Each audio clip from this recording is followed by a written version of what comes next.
ప్రియులారా, ప్రభునామమున మీకు శుభములు వందనములు తెలియజేయుచుంటున్నాను. ఈ కార్యక్రమం మనము ఆరంభించుకునే దానికి ముందుగా ప్రార్థన చేసుకుందాం. పరమ తండ్రి, గడిచిన కాలమంతా నీ కృపలో మమ్మల్ని భద్రపరిచి కాచి కాపాడి సంరక్షించేందుకు నీకు వందనాలు తండ్రి.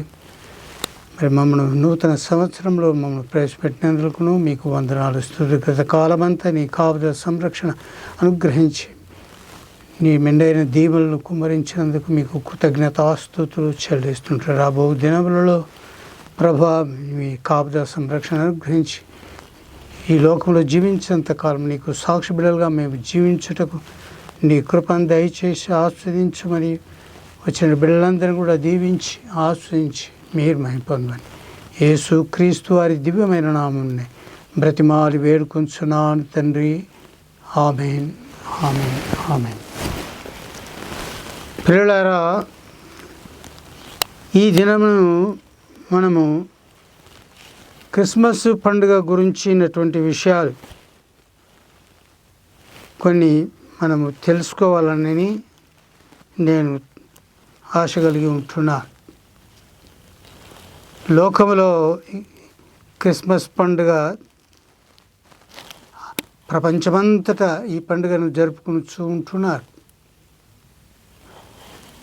క్రిస్మస్ అనగా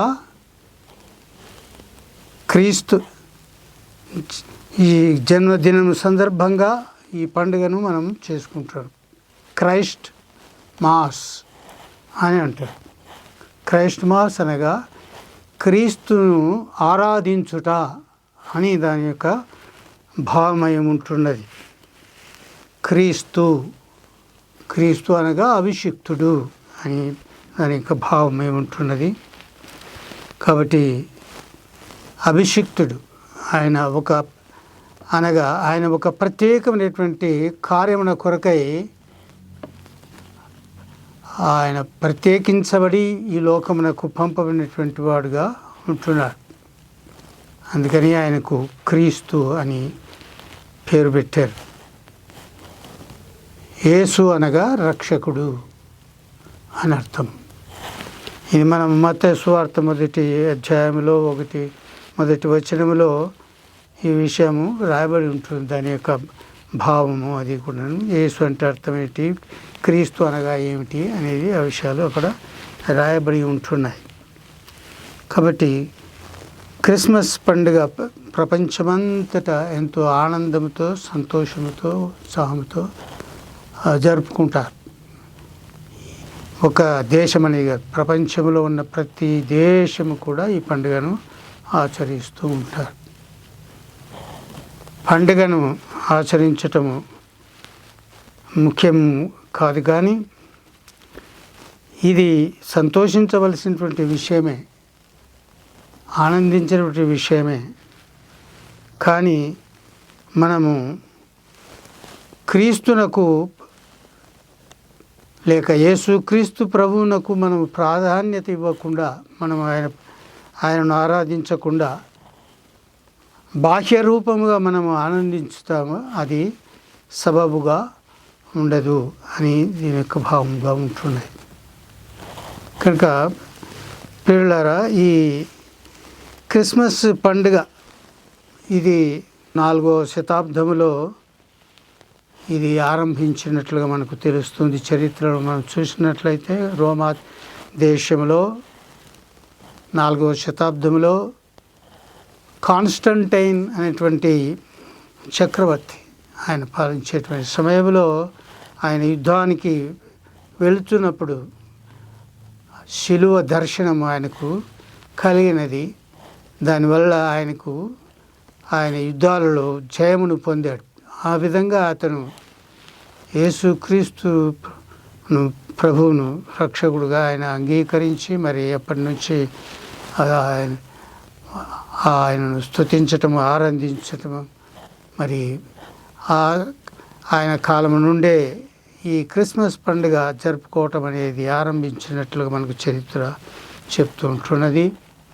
మరి వారి తల్లిగారైనటువంటి హెలీనా అనేటువంటి ఆమె చాలా ప్రభువుని నమ్ముకొని మరి ఆమె కూడా ఈ యొక్క రోమా పట్టణం నుంచి అక్కడి నుంచి వారు వచ్చి ఇక్కడ ఈ ఇశ్రాయేల్ దేశంలో యేసుక్రీస్తు ప్రభు వారు ఎక్కడ జన్మించారు, ఆయన పుట్టుపూతరాలు, ఆయన తిరిగినటువంటి ప్రదేశాలు అవన్నీ కూడా అది చెదిరిపోకుండా మర్చిపోకుండా ఉండేదానికని జ్ఞాపకార్థకంగా ఆయన జన్మించినటువంటి స్థలము బెత్లెహేములో ఒక పెద్ద చర్చ్ నిర్మించారు. మరి వారు మరియా మార్తలు ఎక్కడైతే మరియా యోసేపులు ఎక్కడైతే అక్కడ ఆయన జన్మనిచ్చారు ఆ స్థలము అవన్నీ కూడా జ్ఞాపకార్థకంగా అక్కడ వాళ్ళు ఈ హెలీనా అటువంటి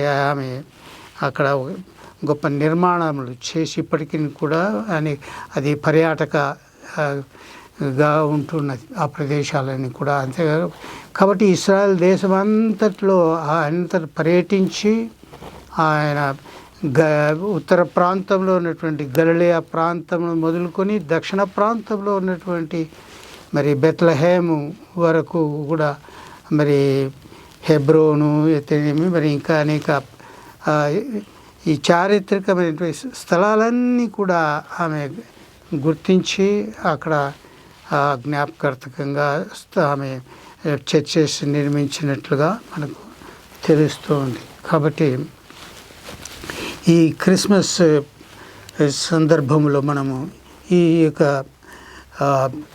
ఈ చరిత్ర కొంత మనము తెలుసుకోవాల్సిన అవసరత ఎంతైనా ఉంటున్నది. ఇప్పుడు మనము ఈ మరియా యోసేపులకు యేసు ప్రభు జన్మించటం అనేది మనము మత్తయి సువార్తలో యోసేపునకు దర్శనము ఇచ్చాడు. మరి లూకా సువార్తలో కన్య అయిన మరియకు గాబ్రియేల్ దూత దర్శనమిచ్చి మరి నీవు పరిశుద్ధాత్మ వల్ల మరి గర్భము ధరించి కుమారుని కంటావు, ఆయన సర్వోన్నతుని కుమారుడని అనబడతాడు అని ఆమెకు గాబ్రియేల్ దూత చెప్పినట్లుగా మనకి ఇవన్నీ ఉంటాయి. అయితే వీరు ఈ యోసేపు యొక్క వారి యొక్క కుటుంబము వాళ్ళందరూ కూడా అది మనం మత్తయి సువార్తలో చూస్తే అది వారు దావీదు వంశంలో పుట్టినటువంటి వారు అని మనకు తెలుస్తుంది. మత్తయి సువార్తలో ఇక్కడ మనం చూస్తాం ఆయన ఈ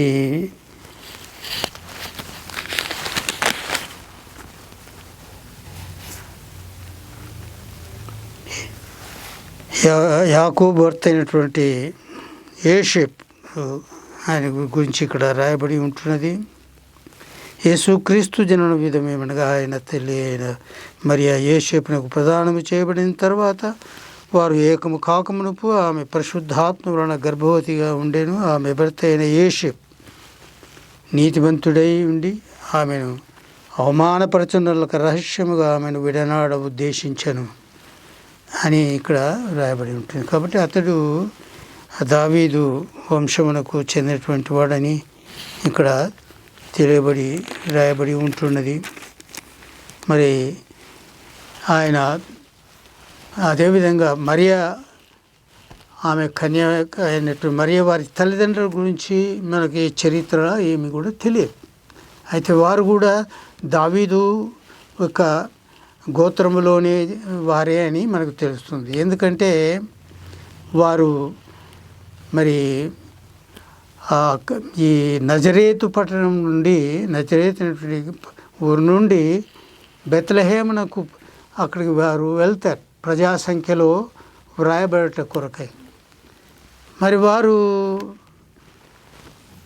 ఎందుకు ఆ విధంగా వెళ్ళవలసి వచ్చింది అని మనము ధ్యానం చేసినట్లయితే ఇక్కడ మనకు అన్ని విషయాలు తెలుస్తాయి. ఎందుకంటే యోసేపు దావీదు వంశంలో పుట్టినటువంటి వాడు, దావీదు గోత్రమునకు సంబంధించినటువంటి వాడని చాలా వివరంగా ఉంటున్నది. అదేవిధంగా ఈ కన్య అయినటువంటి మరియా వారి యొక్క చరిత్ర ఏమి, వాళ్ళ తల్లిదండ్రుల గురించి ఏమి తెలియదు. అయితే వారు నజరేతులో స్థిరపడి ఉన్నట్లుగా తెలుస్తుంది. అదేవిధంగా యోసేపు వారి కుటుంబం కూడా నజరేతులో స్థిరపడి ఉన్నట్లుగా మనకు తెలుస్తుంది. ఎందుకు వారు నజరేతుకు వెళ్ళవలసి వచ్చింది అని మనము ఆలోచన చేసినట్లయితే, చరిత్రను మనం చూసినట్లయితే, ఈ యొక్క యెరూషలేము పట్టణంపై అనేక పర్యాయములు దండయాత్రలు జరిగినాయి. ఇశ్రాయేలు ఆ యొక్క యూదా గోత్రం వారైతేనేమి, మరి అక్కడ ఉన్నటువంటి యెరూషలేము ప్రాంతంలో ఉన్నటువంటి ఈ ప్రజలందరూ కూడా ప్రభువును నమ్ముకొనక, దేవుని ఆరాధించక, యెహోవా దేవుని వదిలిపెట్టేసి వారు అన్ని దేవతలను ఆరాధించుతూ జీవించినటువంటి వారుగా ఉంటున్నారు. అటువంటి సందర్భంలో దేవుడు వారిని అన్ని దేశాల యొక్క రాజులకు అప్పచెప్పాడు. అంటే నెబుకద్నెజరును ప్రేరేపింపచేసి వారిని 70 సంవత్సరాల వరకు వారి దేశంలో వారు అక్కడ చెరగా కొనిపోబడతారు. కాబట్టి ఆ సందర్భంలో యెరూషలేములో, బెత్లెహేములో ఆ ప్రాంతం యూదయ ప్రాంతం అన్నమాట. ఆ యూదయ ప్రాంతంలో ఉన్నటువంటి వారందరినీ కూడా మరి ఇశ్రాయేలులో అందరూ ఉత్తర దేశంలో, ఉత్తర ప్రాంతంలో ఉన్నటువంటి వారు, దక్షిణ ప్రాంతంలో ఉన్నటువంటి వారు అందరినీ కూడా వాళ్ళు బంధించి చెరగా తీసుకుని వారు కల్దీయుల దేశమునకు తీసుకొని పోయినట్లుగా మనకు చరిత్ర తెలుస్తుంది. నెబుకద్నెజరు రాజు యొక్క పరిపాలన కాలంలో అది యొక్క దేవుని చిత్త ప్రకారమే ఆ విధంగా జరిగింది. వారిని శిక్షించుట కొరకు, వారిని సరైన ఈ ఇశ్రాయేలు వారి యూదులు తమ యొక్క మార్గమును సరిచేసుకుని దేవుని వైపు తిరగాలి అనేటువంటి ఉద్దేశం చేతనే వారిని ఆ యొక్క అన్య దేశం యొక్క రాజులకు అప్పగింపబడి ఉంటున్నారని మనకు చరిత్ర తెలియజేస్తుంటుంది. ఆ విధంగా వాళ్ళు 70 సంవత్సరాలు గడిచిన తర్వాతనే మళ్ళీ పారసీక దేశపు రాజు అయినటువంటి కోరేష్ అనేటువంటి ఆ రాజును మళ్ళీ ప్రేరేపింపచేసి దేవుడు ఆ 70 సంవత్సరాల తర్వాత వాళ్ళు ఇశ్రాయేలులందరినీ కూడా వారిని తిరిగి వాళ్ళ స్వదేశమునకు వెళ్ళవలని అని ఆజ్ఞ జారీ చేయబడుతుంది. ఆ విధంగా వాళ్ళు ఇశ్రాయేలు ఆ యొక్క కల్దీయుల దేశమునకు వాళ్ళు చెరగా తీసుకుని పోయి అక్కడ 70 సంవత్సరాలు ఉండిన తర్వాత వాళ్ళందరూ కూడా మళ్ళీ తిరిగి వారి యొక్క దేశమునకు, కనాను దేశమునకు, పాలు తేనెలు ప్రవహించే దేశమైనటువంటి దేవుడు వారికి ఇచ్చాడు కదా, ఆ యొక్క దేశమునకు వాళ్ళు తిరిగి వారు వచ్చినట్లుగా మనకు తెలుస్తుంది. 1948వ సంవత్సరం మళ్ళీ వారు ఇశ్రాయేల్ దేశమును వారు ఏర్పాటు చేసుకున్నట్లుగా మనకు చరిత్ర తెలుస్తూ ఉంటున్నది. కాబట్టి ఆ సందర్భంలో వీళ్ళు యోసేపు యొక్క కుటుంబీకులు, అదేవిధంగా ఈ కన్య అయినటువంటి మరియా యొక్క కుటుంబీకులు వారు గలిలయ ప్రాంతంలో ఉన్నటువంటి నజరేతులో వారు స్థిరపడినట్లుగా అక్కడ మనకు తెలుస్తుంది. ఒకప్పుడు వాళ్ళ యొక్క పూర్వీకులు వాళ్ళందరూ కూడా యూదయ ప్రాంతంలో ఉన్నటువంటి బెత్లెహేములో వాళ్ళు ఉండేటువంటి వారు కనుక వీరు బెత్లెహేము ప్రాంతమునకు, ఆ యూదయ ప్రాంతమునకు సంబంధించిన వారు కాబట్టి వారు ఆ ప్రజాసంఖ్యలో వ్రాయబడుట కొరకై వారు నజరేతు నుండి మరి బెత్లెహేమునకు వెళ్ళవలసి వచ్చింది. అదే అన్నమాట అక్కడ అది చరిత్ర. కాబట్టి ఇది దాదాపుగా నజరేతు నుండి బెత్లెహేమునకు 145 కిలోమీటర్ల దూరం ఉన్నట్లు మనకు తెలుస్తుంది. అంటే ఆనాడు ఈ ప్రయాణ సౌకర్యాలు ఏమీ లేవు. కాలినడక లేకపోతే భారవాహపు వాహనాలు, గార్ధబము లేక గుర్రముల మీదనో ఒంటెల మీదనో ఇలాగా ప్రయాణం చేసేటువంటి వారు. కానీ వీరు పేద కుటుంబంలో ఉన్నటువంటి వారు కాబట్టి వీరు నడకతోటే ప్రయాణం చేసేటువంటి వారుగా ఉన్నట్లుగా మనకు తెలుస్తుంది.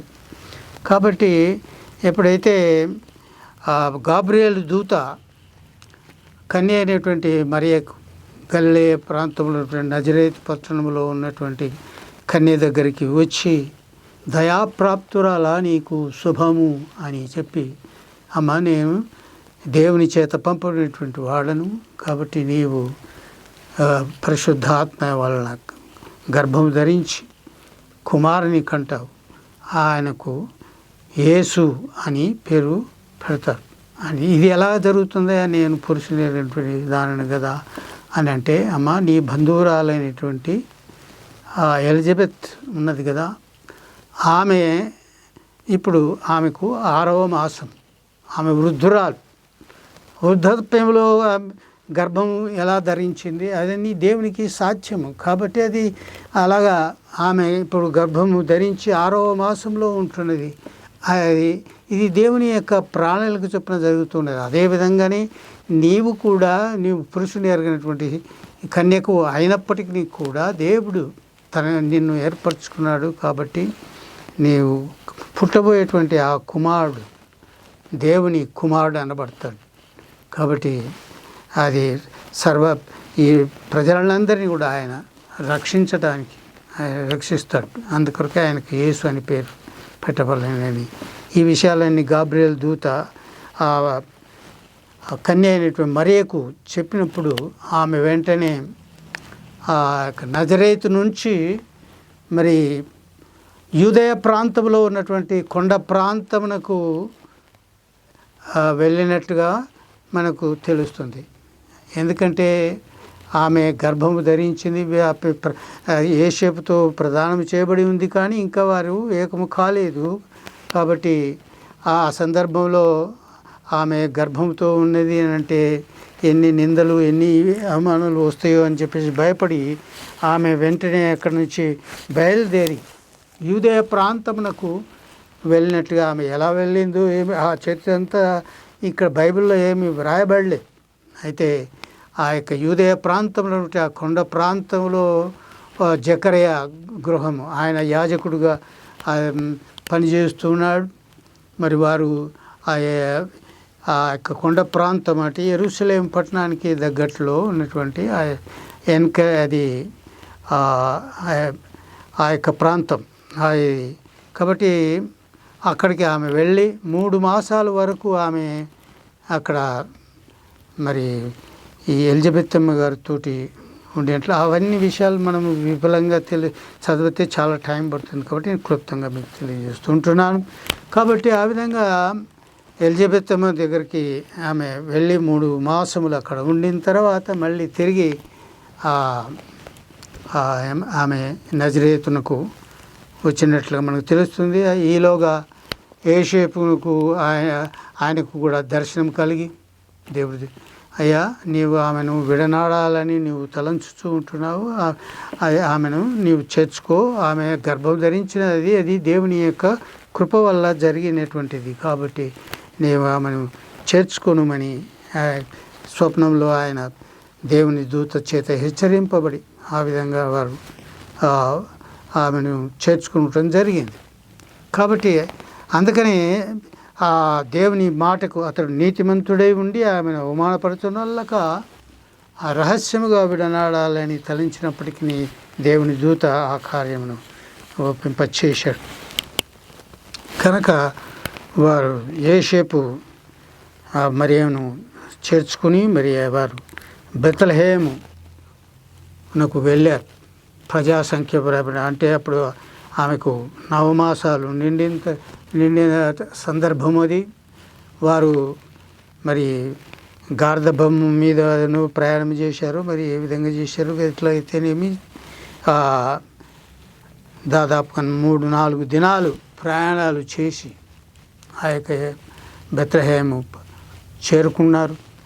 మరి ప్రజాసంఖ్యలో వ్రాయబట్టుకు అనేక ప్రాంతాల నుంచి అక్కడికి చేరుకున్నారు. కాబట్టి సత్రములో వారికి స్థలము లేనందున ఆమె తన తొలిచూలి కుమారుని కని మరి పొత్తిగుడ్డలతో చుట్టి మరి పశువుల తొట్టిలో పరుండబెట్టాను. అంటే అక్కడ సత్రములో స్థలము ఆమె కన్నప్పుడు ఆమె ఎక్కడ కనింది ఆ విషయాలు మనకు వివరంగా ఏమీ తెలియదు. ఆమె తీసుకుని పోయి తొట్టిలో ఆ పశువుల తొట్టిలో పరుండబెట్టినవి మాత్రమే మనకు తెలుస్తూ ఉంది. కానీ కాబట్టి ఏ విధంగా అయితేనేమి ఈ యోసేపు ఈ వీరు మరియా వీరు దావీదు వంశమునకు చెందినటువంటి వారని మనకు తెలుస్తుంది. ఎందుకంటే ఒకటే గోత్రం, ఒకే దేవుని యొక్క ఆజ్ఞ అది. కాబట్టి 12 గోత్రాల వాళ్ళు ఒక్కొక్క గోత్రంలో ఒక్కొక్క ప్రాంతము దేవుడు ఆ యొక్క ఇశ్రాయేల్ దేశంలో ఆ యొక్క కనాన్ దేశాన్ని వారు విభజించి ఇచ్చాడు కదా. అందుకే ఒక్కొక్క గోత్రానికి ఒక్కొక్క ప్రాంతం. అలాగా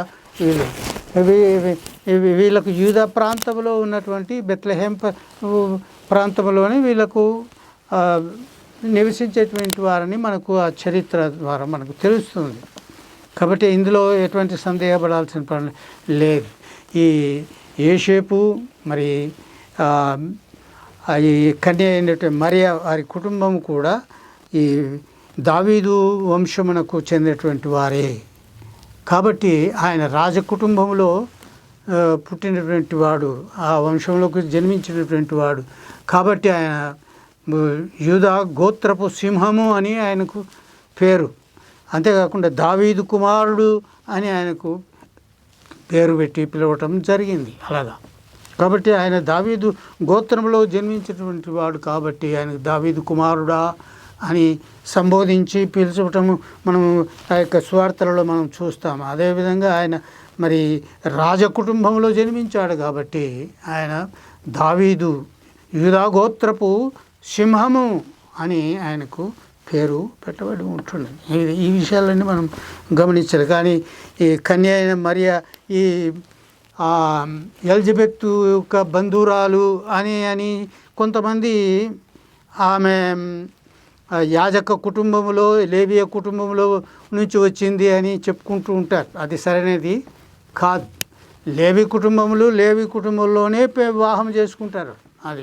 అది ఒక ఆ గోత్రంలోనే చేసుకోవాలి. అది దేవుని యొక్క ఆజ్ఞ ఉంటుంది. కాబట్టి వారు ఒక గోత్రం నుంచి ఇంకొక గోత్రంలోనికి వెళ్ళే ప్రసక్తే లేదు. అలాగా ఎందుకంటే వారి యొక్క చిరాస్తులు అవన్నీ ఒక గోత్రం నుంచి ఇంకొక గోత్రానికి ట్రాన్స్ఫర్ అయ్యేటువంటి అవకాశాలు ఏమీ ఉండవు అన్నమాట. అది షెలోపెద్ యొక్క కుమార్తెల యొక్క చరిత్ర మనం చూసినట్లయితే అది దాని ద్వారా మనకు తెలుస్తుంది అదేని కూడా. కాబట్టి ఒక్కొక్క గోత్రము ఏ గోత్రం వాళ్ళు ఆ గోత్రంలోనే వాళ్ళు పెళ్ళిళ్ళు చేసుకోవాలి. అందుకు చిన్నాన్న కూతురు చిన్నాన్న వాళ్ళ వంశంలోనే ఇది మన దేశ ఆచార ప్రకారం అది విచిత్రంగా ఉంటుంది. మన దేశంలో ఈ తుర్కా యొక్క వాళ్ళు ముస్లిమ్స్ వాళ్ళు కొంత వాళ్ళు ఇదే పద్ధతిని అనుసరిస్తూ ఉంటారు. ఎందుకంటే ఈ సున్నతి అనేది కూడా వారు ఆ ఇస్మాయిల్ ద్వారా వారికి సంక్రమించింది. మరి యూదులు వీళ్ళు అబ్రహాం సంతానముగా ఎంచబడి ఉన్నారు కాబట్టి వాళ్ళు సున్నతి పొందినటువంటి వారుగా ఉంటున్నారు. కనుక కొన్ని ఆచారాలు పద్ధతులు అలాగా ఉంటున్నాయి ఏదైతేనేమి. కాబట్టి ఈ మరియా కన్య మరియా యొక్క చరిత్ర మనము ఆమె చూస్తే ఆమె యాజక కుటుంబం నుంచి వచ్చినటువంటిది కాదు. ఆమె ఎలిజబెత్ వాళ్ళ బంధువులు, వాళ్ళందరూ కూడా బంధువులే.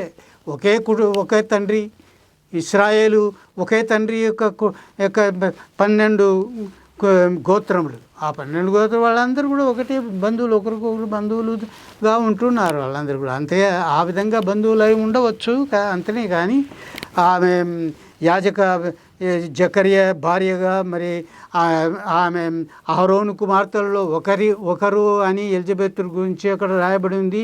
కాబట్టి ఆమె బంధువురాలు అని అక్కడ సువార్తలో రాస్తే దాన్ని బట్టి ఆమె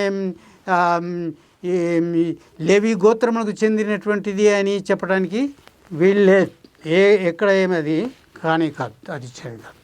కాబట్టి వీళ్ళు ఈ దావీదు వంశమునకు చెందినటువంటి వారే.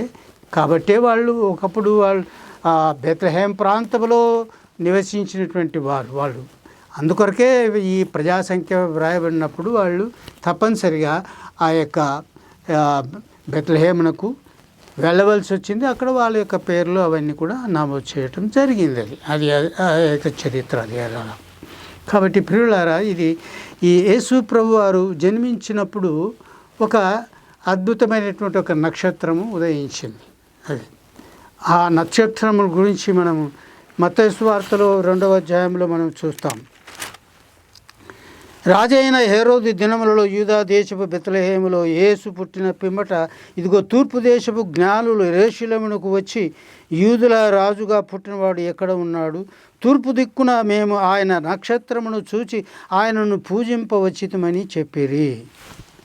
కాబట్టి ఈ తూర్పు దేశపు జ్ఞానులు ఎవరు? ఈ తూర్పు దేశపు జ్ఞానులు అంటే వాళ్ళ చరిత్ర వాళ్ళ అదంతా మనకు సరిగా తెలియదు. కానీ వాళ్ళు తూర్పు అదే బెత్లెహేమునకు తూర్పులో ఉండేటువంటి దేశాలు, ఇది మన హిందూ దేశం కానీ, పర్షియా దేశం కానీ, మరి చైనా దేశం కానీ, ఇట్లా ఆ దేశాల నుంచి వెళ్ళి ఉంటారు అనేటువంటిది కొంత యొక్క అభిప్రాయము అవి ఉంటున్నాయి. కాబట్టి ఈ దక్షిణ ప్రాంతంలో నుంచి వచ్చినటువంటి జ్ఞానులు ఈ నక్షత్ర సంబంధమైనటువంటి శాస్త్రములు ఇవన్నీ ధ్యానించినటువంటి గొప్ప గొప్ప జ్ఞానవంతులు ఉన్నటువంటి దేశాలలో మరి మన దేశం నుంచి కూడా ఒక వ్యక్తి వెళ్ళి ఉంటున్నాడని, పర్షియా దేశం నుంచి ఒక వ్యక్తి వెళ్ళి ఉంటున్నాడని, మరి చైనా దేశం నుంచి ఒక వ్యక్తి, ఇట్లాగా 3 వ్యక్తులు వాళ్ళు వెళ్ళినట్లుగా మరి వారు ఈ నక్షత్ర శాస్త్రాన్ని అవన్నీ ధ్యానిస్తూ ఉన్నప్పుడు వారికి ఈ అద్భుత రీతిగా ఆ నక్షత్రము చూశారు. ఆకాశంలో వింతైన యొక్క నక్షత్రం, ఆయన నక్షత్రము, దాని పేరు ఆయన నక్షత్రము అని ఉంది. ఈ ఆయన నక్షత్రము అది సాధారణమైనటువంటి నక్షత్రము కాదు. అన్ని నక్షత్రములకు ఆ నక్షత్రములకు చాలా భేదం ఉంటున్నది. ఈ నక్షత్రము ఈ నడిచేటువంటి నక్షత్రమై ఉంటున్నది. మామూలుగా ఆకాశంలో ఉన్న నక్షత్రములన్నీ కూడా అవి ఉన్న చోటనే ఉండి మరి అక్కడ అవి తిరుగుతూ భ్రమిస్తూ ఉంటాయి. ఒక గ్రహాలకు దానికి తిరుగుతూ ఉండేటువంటి పరిస్థితి ఉంటుంది. కానీ ఈ నక్షత్రం అయితే ఒక ప్రత్యేకమైనటువంటి నక్షత్రం ఇది. అందుకరకే ఇది ఆయన నక్షత్రము, అంటే యేసు యొక్క నక్షత్రము అని, దేవుని యొక్క నక్షత్రము అని దానికి పేరు ఉంటున్నది. కాబట్టి ఇది మనము ఈ సంఖ్యాకాండంలో 24వ అధ్యాయంలో 17వ వచనం మనం చూసినట్లయితే అక్కడ బిలాము ప్రవక్త కూడా ప్రవచించాడు.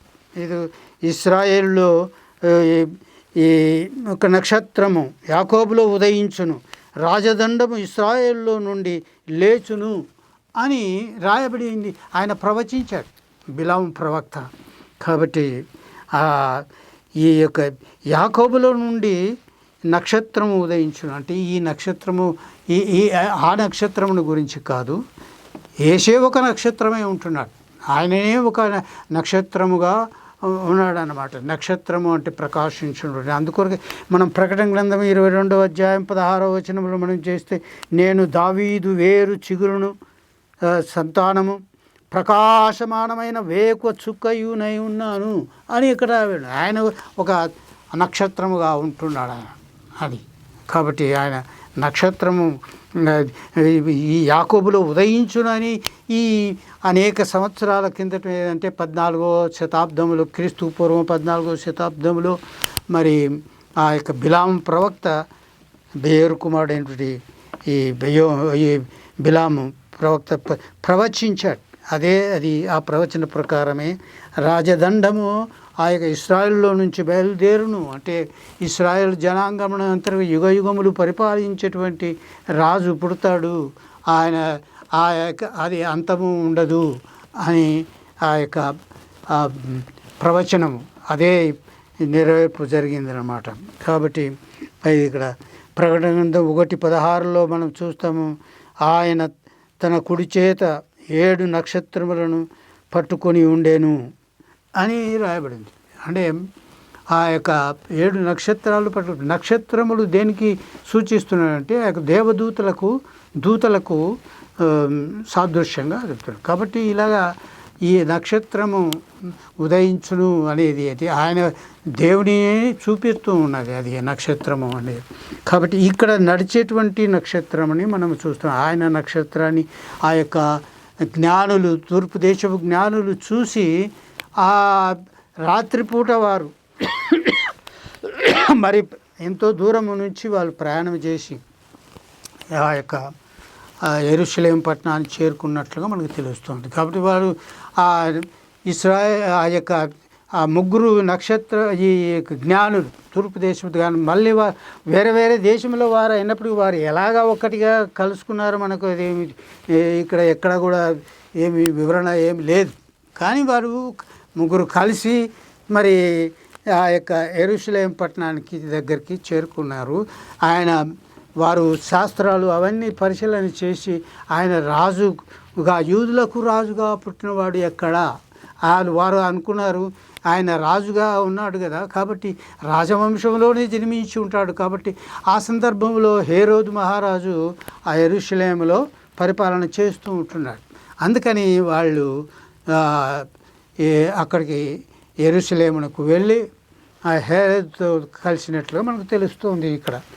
అయితే వాళ్ళందరూ ఆ విషయం విన్నప్పుడు యూదులకు రాజుగా పుట్టినవాడు ఎక్కడా అని వారు రాజును ప్రశ్నించినప్పుడు రాజు ఉదయం కలవరపడింది.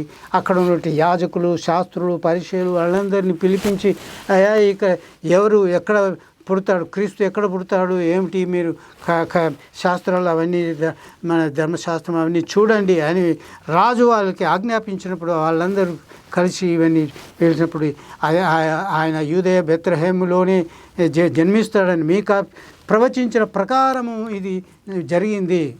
కాబట్టి ఆ విధంగా ఆ యొక్క ప్రవచన ప్రకారము అక్కడ జరుగుతుందని చెప్పినప్పుడు వారు అయ్యా మీరు వెళ్ళి ఆయన ఎక్కడ జన్మించాడో కనుక్కొని వచ్చి మళ్ళీ నాకు చెప్పండి, నేను కూడా వచ్చి ఆయనను ఆరాధిస్తాను అని చెప్పినప్పుడు వాళ్ళు ఆ యొక్క ముగ్గురు జ్ఞానులు బయటకు వచ్చినప్పుడు ఆ నక్షత్రము వారికి మళ్ళీ కనపడి ఆ నక్షత్రము వారి ఈ బెత్లెహేము వైపునకు నడిపించినట్లు మనకు తెలుస్తుంది. బెత్లెహేము అది యెరూషలేము నుంచి మళ్ళీ ఇంకా దక్షిణమునకే వైపుకే బెత్లెహేము 10 కిలోమీటర్ల దూరంలో ఉంటుంది అక్కడికి. కాబట్టి ఆ నక్షత్రము చక్కగా మళ్ళీ వాళ్ళను ఆ యెరూషలేము నుంచి బెత్లెహేము వరకు అక్కడ నడిపించి ఎక్కడైతే ఆ యోసేపు మరియలు ఏ ఇంట్లో అయితే వారు నివసిస్తూ ఉంటున్నారో అదే ఇంటి మీదికి వచ్చే వరకు ఆ యొక్క నక్షత్రము వారిని నడిపించినట్లుగా మనకు తెలుస్తుంది. ఆ విధంగా ఆ జ్ఞానులు వారు మరి యోసేపును ఆ బాలుని చూసి వారు సంతోషించి ఆనందపడి ఆయనకు పూజ చేసినట్లు ఆరాధించినట్లుగా వారు తెచ్చినటువంటి బహుమానములను బంగారము, సాంబ్రాణి, ఆ యొక్క ఈ బోనము ఇవి సమర్పించినట్లుగా అక్కడ మనము చరిత్ర మనకు తెలుస్తూ ఉంటుంది. కాబట్టి ఆ విధంగా వాళ్ళు దేవుని ఆరాధించినప్పుడు ఇదన్నీ వారు చూసినప్పుడు దేవదూత చెప్పినటువంటి ఆ మాటలకు అవన్నీ మనసులో తలపోసుకుని ఆశ్చర్యపడినట్లుగా మనకు తెలుస్తుంది. ఆ విధంగా దేవుని దూత చేత మళ్ళీ వారి ఆ యొక్క జ్ఞానం మీరు వచ్చిన దారిలో ఉంచి మళ్ళీ వెళ్ళవద్దు, మరొక మార్గమున వెళ్ళండి అని చెప్పేసి వాళ్ళు హెచ్చరించబడి ఆ జ్ఞానులు మళ్ళీ తిరిగి రాజు దగ్గరికి వెళ్లకుండా వారు కాబట్టి ఆ నక్షత్రం ఇప్పుడు ఈ రోజుల్లో మనం క్రిస్మస్ పండుగ రోజున ఇంటిపైన ఈ నక్షత్రంను మనం ఎందుకు పెట్టుకుంటున్నాము అని అంటే ఆనాడు జ్ఞానులను నడిపించినటువంటి నక్షత్రం యేసుక్రీస్తు రక్షకుడైనటువంటి దేవుడు రాజుగా రాజులకు రాజు ప్రభులకు ప్రభు అయినటువంటి ఆయనను దర్శించుట కొరకు వాళ్ళు జ్ఞానులను నడిపించేటువంటి నక్షత్రము అని దానికి గుర్తుగానే మనము మన ఇళ్లపైన మనము ఈ యొక్క నక్షత్రాలను పెట్టుకుంటూ ఉంటాం. కాబట్టి ఆ నక్షత్రం ఒక వింతైనటువంటి నక్షత్రము, నడిపించేటువంటి నక్షత్రముగా ఉండినట్లుగా అదేవిధంగా మన ప్రభువే ఒక నక్షత్రమై ఉంటున్నాడు. ఆయన ఈ యూదా గోత్రములో ఆయన జన్మించినట్టు నక్షత్రముగా ఆయన జన్మించి రాజదండమును ఆయన భుజం మీద రాజ్యభారం ఉండేను అని రాయబడినటువంటి యెషయా చెప్పిన వచన ప్రకారంగా ఆయన రాజులకు రాజు ప్రభులకు ప్రభుగా ఉండినట్లుగా మనకు తెలుస్తుంది. కాబట్టి ప్రియులారా ఇంకా విషయాలు చాలా ఉన్నాయి, సమయం లేదు కాబట్టి నేను ఇదైతే ముగిస్తూ ఉంటున్నాను. మరి ఈ యొక్క క్రిస్మస్ యొక్క చరిత్రలో ఈ విషయాలన్నీ మనము సత్యాలను తెలుసుకొని దేవుణ్ణి ఘనపరిచి సత్యంలో మనము స్థిరపడి సర్వసత్యములోనికి మనం ప్రభు చేత నడిపించబడాలని నేను కోరుకుంటూ దేవుడి మాటలు ఆశించును గాక. ఆమెన్. ప్రార్థన చేసుకుని పరమ తండ్రి, ఈ విన్నటువంటి ఈ మాటలు తమ హృదయంలో భద్రపరుచుకుని వాటి చొప్పున జీవించడం నీకు పని దయచేసి నిన్ను గూర్చిన జ్ఞానమును ఎరిగి వారి నీకు నమ్మకమైన సాక్షి బిడ్డలుగా జీవించడం సహాయం చేసి మీరు మహిమ మన యేసు క్రీస్తు వారి దివ్యమైన నామాన్ని బ్రతిమాలు వేడుకుంటున్నాను తండ్రి. Amen. Amen. Praise the lord.